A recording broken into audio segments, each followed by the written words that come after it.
aquel tiempo salió Jesús con sus discípulos al otro lado del torrente Cedrón, donde había un huerto, y entraron allí él y sus discípulos. Judas, el que lo iba a entregar, conocía también el sitio, porque Jesús se reunía a menudo allí con sus discípulos. Judas entonces, tomando una cohorte y unos guardias de los sumos sacerdotes y de los fariseos, entró allá con faroles, antorchas y armas. Jesús, sabiendo todo lo que venía sobre él, se adelantó y les dijo: ¿A quién buscáis? Le contestaron. A Jesús el Nazareno. Les dijo Jesús: Yo soy. Estaba también con ellos Judas, el que lo iba a entregar. Al decirles yo soy, retrocedieron y cayeron a tierra. Les preguntó otra vez. ¿A quién buscáis? Ellos dijeron. A Jesús el Nazareno. Jesús contestó: Os he dicho que soy yo. Si me buscáis a mí, dejad marchar a estos. Y así se cumplió lo que había dicho: no he perdido a ninguno de los que me diste. Entonces Simón Pedro, que llevaba una espada, la sacó e hirió al criado del sumo sacerdote, cortándole la oreja derecha. Este criado se llamaba Malco. Dijo entonces Jesús a Pedro: Mete la espada en la vaina. El cáliz que me ha dado mi Padre, ¿no lo voy a beber? La cohorte, el tribuno y los guardias de los judíos prendieron a Jesús, lo ataron y lo llevaron primero a Anás, porque era suegro de Caifás, sumo sacerdote aquel año. Caifás era el que había dado a los judíos este consejo: conviene que muera un solo hombre por el pueblo. Simón Pedro y otro discípulo seguían a Jesús. Este discípulo era conocido del sumo sacerdote y entró con Jesús en el palacio del sumo sacerdote, mientras Pedro se quedó fuera a la puerta. Salió el otro discípulo, el conocido del sumo sacerdote, habló a la portera e hizo entrar a Pedro. La criada que hacía de portera dijo entonces a Pedro: ¿No eres tú también de los discípulos de ese hombre? Él dijo: No lo soy. Los criados y los guardias habían encendido un brasero porque hacía frío y se calentaban. También Pedro estaba con ellos de pie, calentándose. El sumo sacerdote interrogó a Jesús acerca de sus discípulos y de la doctrina. Jesús le contestó: Yo he hablado abiertamente al mundo. Yo he enseñado continuamente en la sinagoga y en el templo, donde se reúnen todos los judíos, y no he dicho nada a escondidas, porque me preguntas a mí. Pregunta a los que me han oído de qué les he hablado. Ellos saben lo que yo he dicho.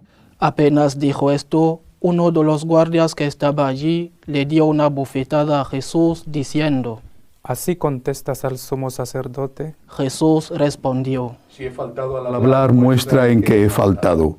Pero si he hablado como se debe, ¿por qué me pegas? Entonces Anás lo envió atado a Caifás, sumo sacerdote.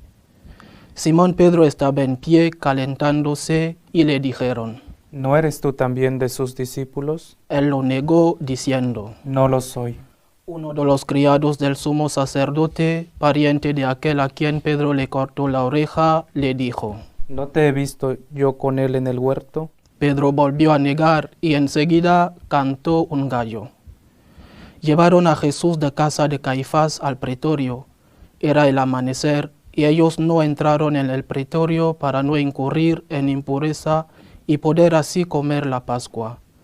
Salió Pilato afuera a donde estaban ellos y dijo: ¿Qué acusación presentáis contra este hombre? Le contestaron: Si este no fuera un malhechor, no te lo entregaríamos. Pilato les dijo: Lleváoslos vosotros y juzgadlos según vuestra ley. Los judíos le dijeron: No estamos autorizados para dar muerte a nadie.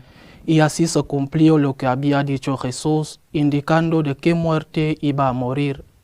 Entró otra vez Pilato en el pretorio, llamó a Jesús y le dijo: ¿Eres tú el rey de los judíos? Jesús le contestó: ¿Dices eso por tu cuenta o te lo han dicho otros de mí? Pilato replicó: ¿Acaso soy yo judío?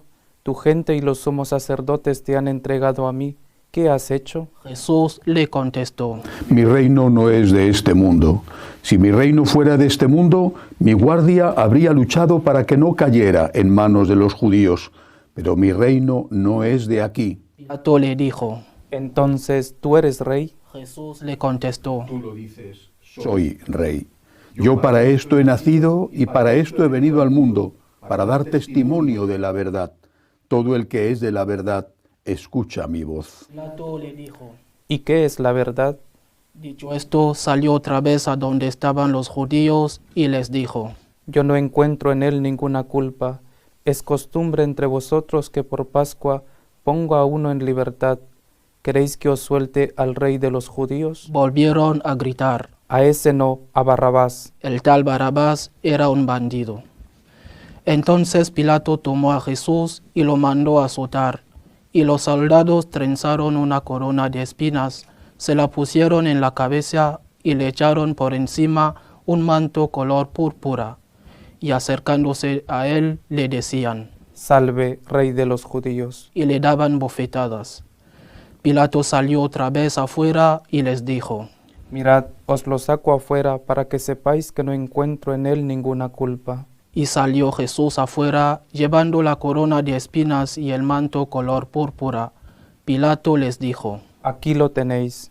Cuando lo vieron los sumos sacerdotes y los guardias, gritaron. Crucifícalo, crucifícalo. Pilato les dijo. Lleváoslo vosotros y crucificadlo, porque yo no encuentro culpa en él. Los judíos le contestaron. Nosotros tenemos una ley, y según esa ley tiene que morir, porque se ha hecho hijo de Dios. Cuando Pilato oyó estas palabras, se asustó aún más, y entrando otra vez en el pretorio, dijo a Jesús. ¿De dónde eres tú? Pero Jesús no le dio respuesta. Pilato le dijo. ¿A mí no me hablas? ¿No sabes que tengo autoridad para soltarte y autoridad para crucificarte? Jesús le contestó. No tendrías ninguna autoridad sobre mí si no te la hubieran dado de lo alto. Por eso el que me ha entregado a ti tiene un pecado mayor. Desde este momento, Pilato trataba de soltarlo, pero los judíos gritaban. Si sueltas a ese, no eres amigo del César. Todo el que se declara rey está contra el César. Pilato entonces, al oír estas palabras, sacó afuera a Jesús y se sentó en el tribunal, en el sitio que llamaban el enlosado, en hebreo Gábata. Era el día de la preparación de la Pascua, hacia el mediodía. Y dijo Pilato a los judíos. Aquí tenéis a vuestro rey. Ellos gritaron. Fuera, fuera, crucifícalo. Pilato les dijo. ¿A vuestro rey voy a crucificar? Contestaron los sumos sacerdotes. No tenemos más rey que el César. Entonces se lo entregó para que lo crucificaran. Tomaron a Jesús y cargando él mismo con la cruz, salió al sitio llamado de la calavera, que en hebreo se dice Gólgota, donde lo crucificaron, y con él a otros dos, uno a cada lado, y en medio Jesús. Y Pilato escribió un letrero y lo puso encima de la cruz. En él estaba escrito, Jesús el Nazareno, el Rey de los judíos. Leyeron el letrero muchos judíos porque estaba cerca el lugar donde crucificaron a Jesús y estaba escrito en hebreo, latín y griego. Entonces los sumos sacerdotes de los judíos dijeron a Pilato. No escribas el rey de los judíos, sino este ha dicho, soy el rey de los judíos. Pilato les contestó. Lo escrito, escrito está. Los soldados, cuando crucificaron a Jesús, cogieron su ropa haciendo 4 partes, una para cada soldado, y apartaron la túnica. Era una túnica sin costura, tejida toda de una pieza de arriba a abajo, y se dijeron, no la rasguemos, sino echemos a suerte a ver a quién le toca. Así se cumplió la escritura, se repartieron mis ropas y echaron a suerte mi túnica. Esto hicieron los soldados. Junto a la cruz de Jesús estaban su madre, la hermana de su madre, María, la de Cleofás, y María la Magdalena. Jesús, al ver a su madre y cerca al discípulo que tanto quería, dijo a su madre, Mujer, ahí tienes a tu hijo, Luego dijo al discípulo, ahí tienes a tu madre. y desde aquella hora el discípulo la recibió como algo propio. Después de esto, sabiendo Jesús que todo estaba cumplido para que se cumpliera la escritura, dijo, Tengo sed. había allí un jarro lleno de vinagre, y sujetando una esponja empapada en vinagre a una caña de hisopo, se la acercaron a la boca. Jesús, cuando tomó el vinagre, dijo, Está cumplido. e inclinando la cabeza, entregó el espíritu.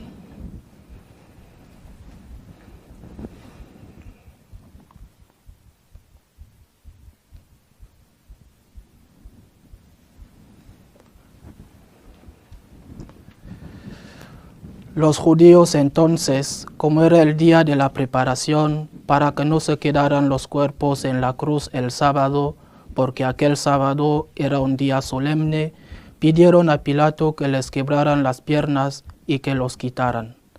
Fueron los soldados, le quebraron las piernas al primero y luego al otro que habían crucificado con él.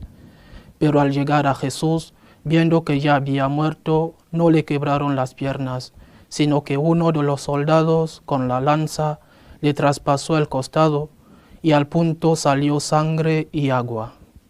El que lo vio da testimonio y su testimonio es verdadero y él sabe que dice verdad para que también vosotros creáis. Esto ocurrió para que se cumpliera la escritura. No le quebrarán un hueso. En otro lugar la escritura dice, mirarán al que atravesaron. Después de esto, José de Arimatea, que era discípulo de Jesús, aunque oculto por miedo a los judíos, pidió a Pilato que le dejara llevarse el cuerpo de Jesús, y Pilato lo autorizó. Él fue entonces y se llevó el cuerpo. Llegó también Nicodemo, el que había ido a verlo de noche, y trajo unas 100 libras de una mixtura de mirra y aloe. Tomaron el cuerpo de Jesús y lo vendaron todo con las aromas según se acostumbraba a enterrar entre los judíos. Había un huerto en el sitio donde lo crucificaron y el huerto un sepulcro nuevo donde nadie había sido enterrado todavía. Y como para los judíos era el día de la preparación y el sepulcro estaba cerca, pusieron allí a Jesús. Palabra del Señor. Gloria a ti, Señor Jesús. Es Viernes Santo. Es un día para meditar, acompañar y sobre todo es un día para agradecer. Agradecer que Cristo, el Hijo de Dios vivo, el Hijo de María, ha muerto por nosotros y con ello nos ha salvado. Para esto he venido. Hemos escuchado ahora en el relato de la Pasión, para esto he venido. Ha venido para salvarnos. Pero ¿por qué a nuestros contemporáneos la pasión de nuestro Señor les implica, les afecta, les interesa mucho menos que a las generaciones anteriores? ¿Qué ha pasado? Al menos creo yo que se han producido 3 cambios importantes. Si no entendemos eso, no entendemos por qué esta apostasía masiva, incluso en países de larga tradición católica, y por qué esa ruptura trágica de la transmisión de la fe en la familia. Y si no entendemos eso, no podremos seguir acompañando a Cristo y ayudándole a que su sacrificio toque el corazón de los hombres de nuestra época. Una cosa que ha cambiado es el concepto de felicidad. Naturalmente que todos los hombres de cualquier época han querido vivir mejor, tener más confort, curarse sus enfermedades, retrasar la hora de la muerte suya o de sus seres queridos. No creo que hace 2000 años o hace 500 en esto los hombres fueran distintos a hoy en día. Pero había un sentido diferente, una percepción distinta de lo que era la verdadera felicidad. Y todas esas cosas muy importantes que eran tenidas en gran aprecio, sin embargo, no se consideraban la esencia de la felicidad. Hoy, para ser feliz, tienes que ser rico, joven, sano y, si me apuras, guapo, rubio y de ojos azules.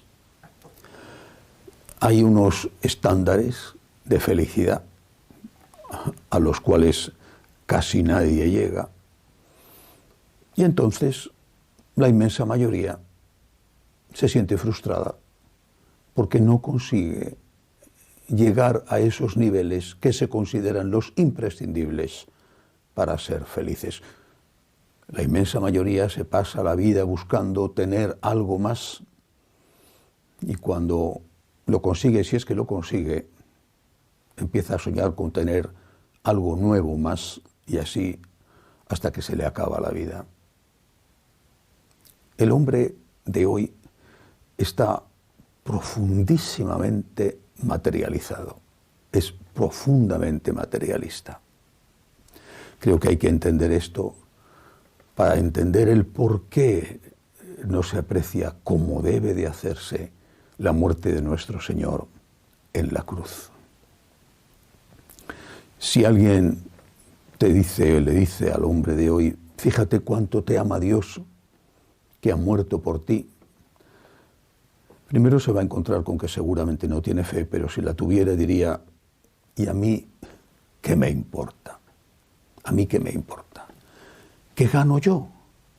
Más valdría que me hubiera tocado la lotería si me ama, que me hubiera curado esta enfermedad o todas las enfermedades, que me hubiera dado una pócima milagrosa para curarme de todo.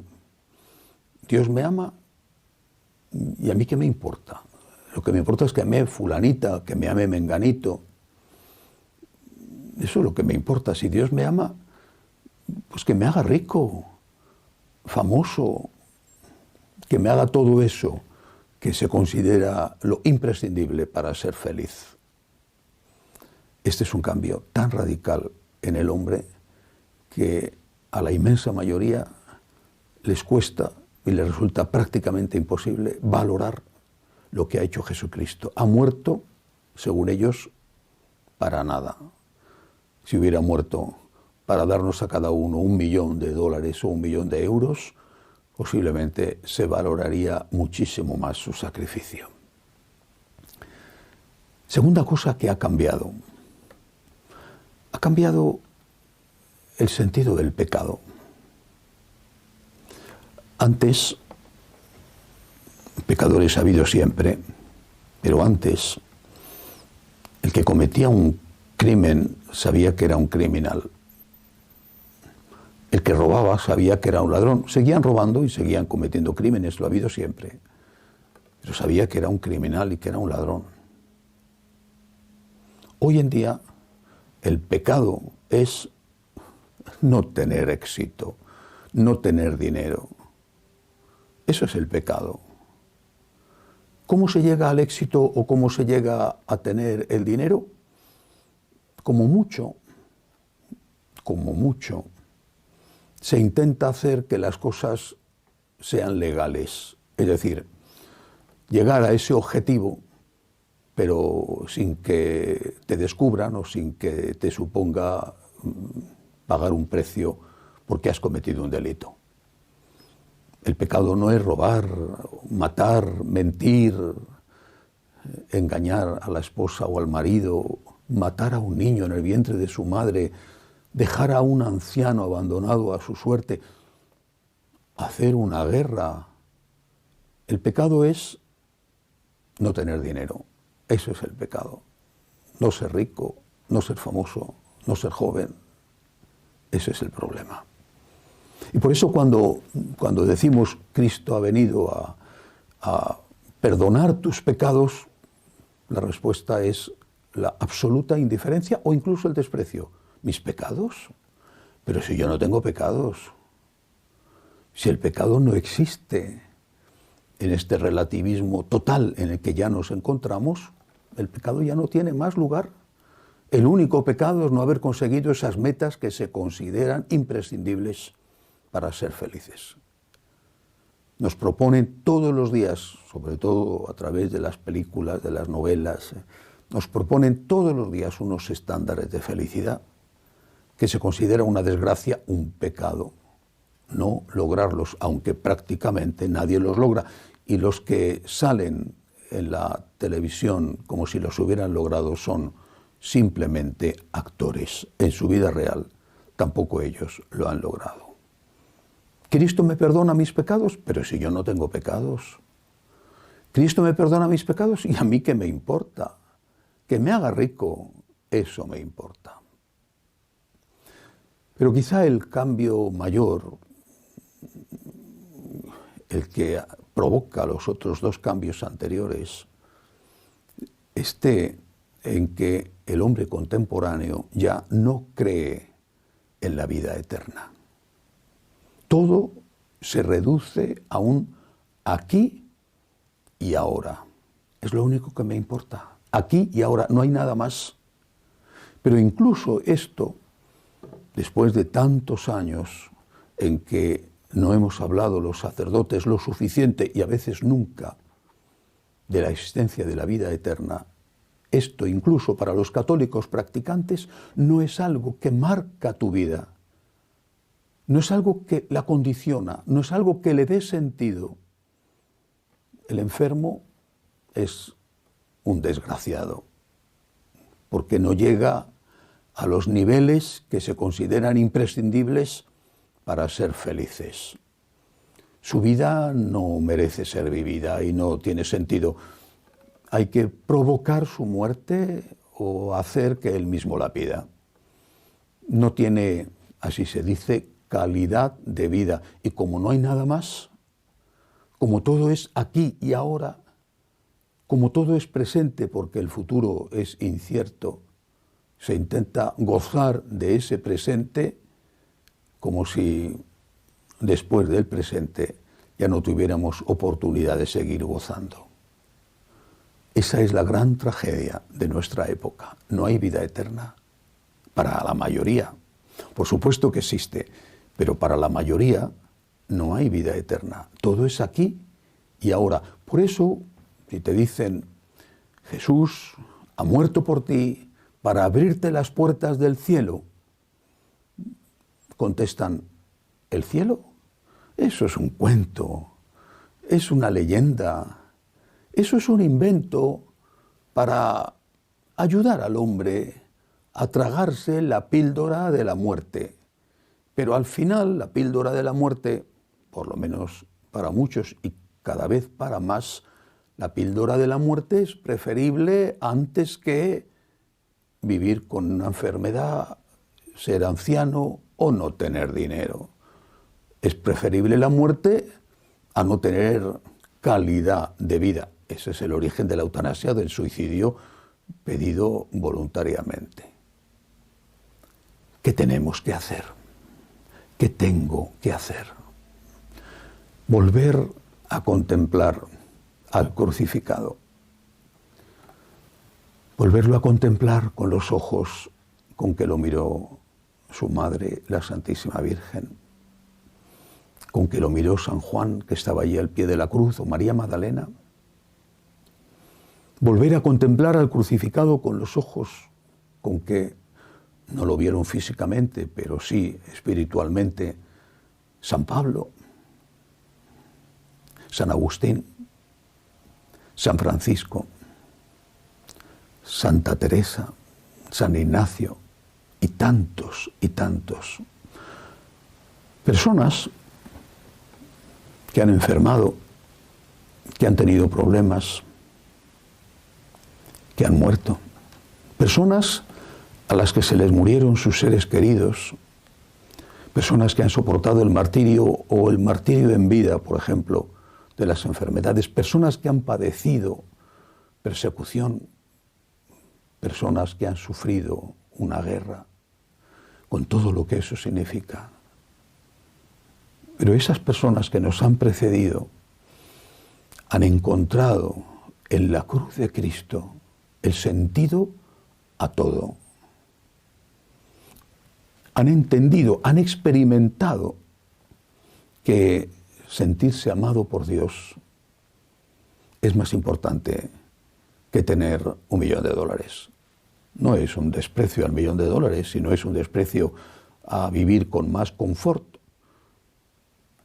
Es que vivir con ese confort no te da la felicidad. Han entendido, han experimentado que la felicidad es la paz interior. San Pablo, cuando estaba en la cárcel en Roma, decía: estoy atado de cadenas, rodeado de hombres que son peores que leopardos, decía. Pero la palabra de Dios no está encadenada. Nadie me podrá quitar la felicidad que tengo. Y esto lo entendieron los mártires que murieron en medio de torturas, o lo han entendido los ancianos, los enfermos, los pobres, también los ricos, cuando han estado cerca de Cristo. La felicidad te la da la paz, y la paz te la da tener la conciencia tranquila, una conciencia recta y no esa conciencia drogada, esa conciencia falsa que gustosamente han aceptado muchos porque les conviene y que les hace creer que el mal que hacen no es tal mal, que pueden hacer las fechorías que quieran sin que ni siquiera su conciencia les remuerda. La paz es la tranquilidad de conciencia, de una conciencia recta. Y esa paz es la felicidad. Se puede ser feliz sin ser rico, de verdad, aunque a algunos no se lo parezca. Se puede ser feliz sin ser joven. Se puede ser feliz y estar enfermo. Se puede ser feliz incluso y ser perseguido. Porque la felicidad te la regala Cristo y te la da cuando eres fiel a lo que Él te está diciendo en tu conciencia. Pero sobre todo, nuestros mayores, esos que nos han precedido desde el Calvario hasta nuestros días, ellos cuya sangre llevamos, ellos han creído en la vida eterna. Y han entendido, han experimentado con gozo, han experimentado una liberación que nunca nadie les hubiera podido dar, y es la liberación de saber que cuando aquí termina todo, en realidad todo está empezando. Cuando llega el final es solamente una continuación, no es un adiós sino un hasta luego. Existe la vida eterna, existe. Lo celebraremos, por supuesto, en el día de la Pascua, ya pasado mañana. Pero ya hoy, contemplando al crucificado, tenemos que llenarnos de gozo porque sabemos que esa cruz que Él cargó, esa puerta que Él atravesó, esa puerta que Él dejó abierta de par en par, esa puerta conduce a la eternidad. Quiero tener la fe de mis padres, quiero tener la fe de mis abuelos, quiero tener la fe que en mi patria sembró el apóstol Santiago y sembró San Pablo. Quiero tener la fe que mis predecesores llevaron a América o a Filipinas o a tantos lugares del mundo. Quiero tener la fe de los que se han enfrentado con los leones en el Coliseo o con los pelotones de fusilamiento. Quiero tener la fe que me hace ver que la felicidad es estar con Cristo, que el pecado existe y que el perdón de mis pecados también existe. Quiero tener la fe de aquellos que agradecen a Dios haberse hecho hombre, haber muerto por nosotros, haber muerto por mí, haber derramado su sangre para pagar mi deuda y haberme abierto sin merecerlo las puertas del cielo. Es Viernes Santo. De rodillas le digo a Dios, gracias. No te merezco, no merezco tu sacrificio, pero gracias porque lo necesito. Que así sea.